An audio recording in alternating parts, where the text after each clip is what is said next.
नमस्ते दोस्तों, मैं योग्या सिंह चैनल में आप लोग का नमस्ते करती हूँ। मैं अच्छी हूँ, आशा करती हूँ आप लोग भी अच्छे होंगे, स्वस्थ होंगे, मस्त होंगे, अपने अपने काम में व्यस्त होंगे। मैं आप लोग के सामने एक सोहर का गीत गा रही हूँ। पसंद है तो लाइक कीजिएगा, सब्सक्राइब कीजिएगा, शेयर कीजिएगा। बानावा मेरो वाली सीता तो नागिन से होया, राजा कारे हो नागिने डसीदना हमारो होया। गुरिया बाड़ा रे दुखवा, हवेल बाड़ा रे दुखवा, हवेला हो किया तुहरो या हो सीता नई हर दुखवा, किया तोरो सा सुर दुखवा हो सीता, किया तोहरो पिया पर देशे गैले काई रे दुखवा, रोवालु काई रे दुखवा, रोवालु हो नाही हमरो या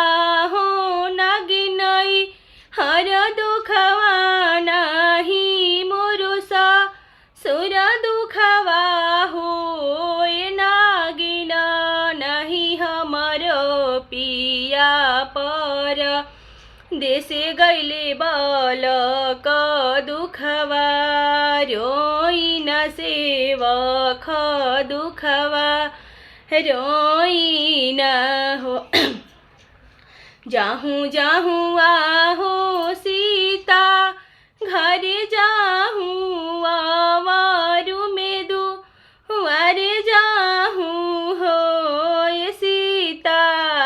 तोहरो जे होई है नंद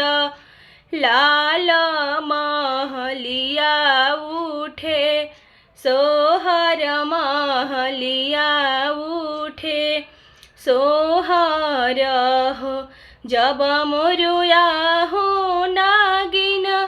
लाल होई है, आवारू में बेटा होई है हो ये नागिन,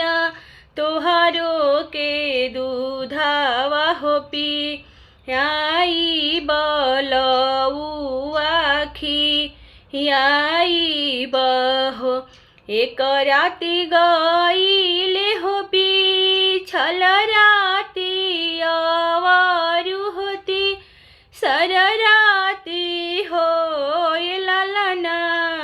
जामी गईले लव कुशी नंद लाल महलिया उठे, सोहर महलिया उठे सोहर